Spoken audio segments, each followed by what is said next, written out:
रायगड आणि नाशिकचं पालकमंत्रीपद हे लवकरच जाहीर होईल असं आश्वासन उपमुख्यमंत्री अजित पवार यांनी नांदेडमधल्या कार्यक्रमात दिलंय। 34 पैकी उरलेले 2 पालकमंत्री हे लवकरच जाहीर होतील असं यावेळेला उपमुख्यमंत्री अजित पवारांनी सांगितलंय। पालकमंत्रीपद राहिलंय ते लवकरच जाहीर होईल। बाकीच्या 34 जिल्ह्याचं झालं।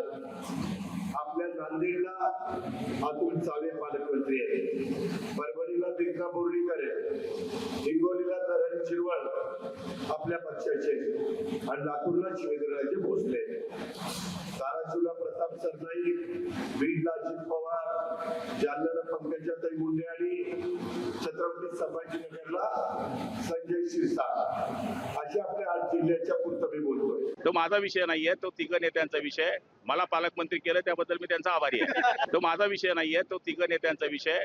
मला पालकमंत्री केलं त्याबद्दल मी त्यांचा आभारी आहे। लोकशाही मराठी ऐका, पहा, जागरूक रहा।